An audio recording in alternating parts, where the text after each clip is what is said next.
నేను నలుగురు కొడుకులు అనుకుంటా. నేను నలుగురు అమ్మాయిలు నలుగురు కొడుకులు అనుకుంటాం. నలుగురు కొడుకు 4 జాగాల్లో జాబ్ చేస్తారు అనుకుంటా. ఎవరికి వాళ్ళకి నేను ఉన్నంతసేపు ప్రాపర్టీ నాకే ఉంటది. నేను అయిపోయిన తర్వాత నలుగురికి తల ఇంత తీసుకోండి అని రాసిస్తా, లేకపోతే ఉన్నప్పుడు చేసిస్తా. నేను ఒక ఎకరు ఉంచుకొని మొత్తం నలుగురికి అందరికి సమానమే.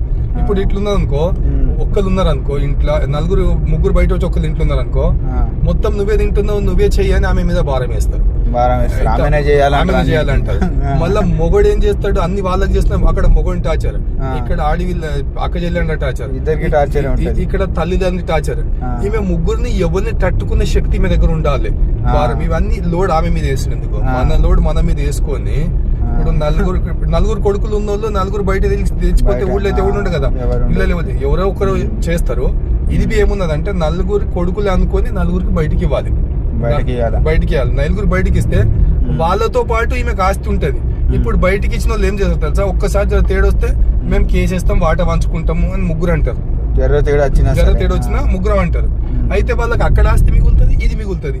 ఈమె నష్టపోతుంది. ఇప్పటి నుంచి చేసి ఇట్లా నష్టపోతుంది. ఇప్పటి నుంచి చేసి ఆ గొడవ వచ్చే వరకు అంటే ఈమె నష్టపోతుంది. ఫిజికల్ గా మెంటల్ గా రెండింటికి నష్టపోతుంది. మళ్ళీ తల్లిదండ్రుల మీద మందు పోస్తుంది. లాస్ట్ నేనే దొరికిందా, నేనే చేసిన. మరి అందరితో పాటు బంగారం పెట్టి అందరితో పాటు కట్నం ఇచ్చి ఆమె బయటికి పెళ్లి చేసిస్తే నేను తినంగా ఉన్న ఆస్తి నలుగురు పంచుకుంటారు. లేదు నాకు తక్కబడితే నేను అమ్ముకొని తినొచ్చు, నాకేం అవసరం, మీరేం అడిగి అక్కడ ఉండదు.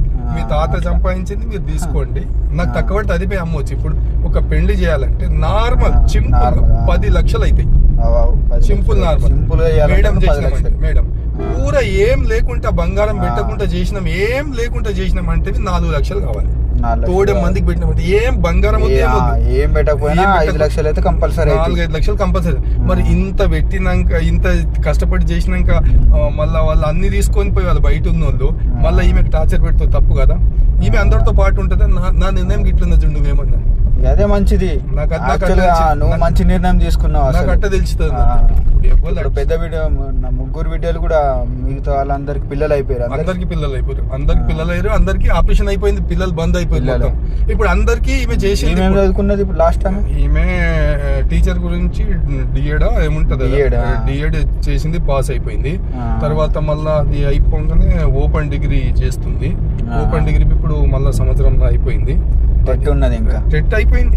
టెట్ క్వాలిఫై అయిందా? అయిపోయింది, పాస్ అయింది. టెట్ పాస్ అయిపోయింది. పాస్ అయినాక మొన్న మళ్ళీ ఎగ్జామ్ రాసిందంటే ఇంకా మార్కులు పెంచుకుంది. అదే టెట్ ఇంకా మళ్ళీ రాస్తే మళ్ళీ మార్కులు పెరుగుతాయి. ఈ సర్టిఫికేట్ అయితే ఉంటది, మళ్ళీ మార్కులు పెరుగుతాయని రాసింది అన్నట్టు. ఇప్పుడు ఇంకా ఇంత కష్టపడి నాకు దేవుడు ఆ ఓపిక ఇచ్చిండు, ఆ సోమత ఇచ్చిండు.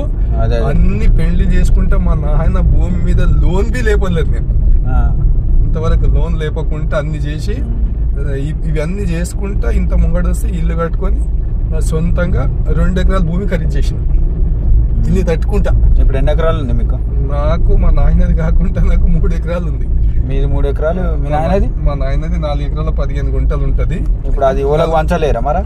ఇప్పుడు మీ అన్నదమ్ములు ఎవరు పంచుకోలేదు, వాళ్ళు తింటున్నారు. అన్నదమ్ములే చేసుకొని తింటారు. నేను బయటనే చేస్తా. ఇక్కడక్కడ నేను కొన్నది అండ్లో వేసిన ఖాళీ, నేను కొన్న దాంట్లో 1 ఎకరా చేసుకుంటా నేను, అంతే.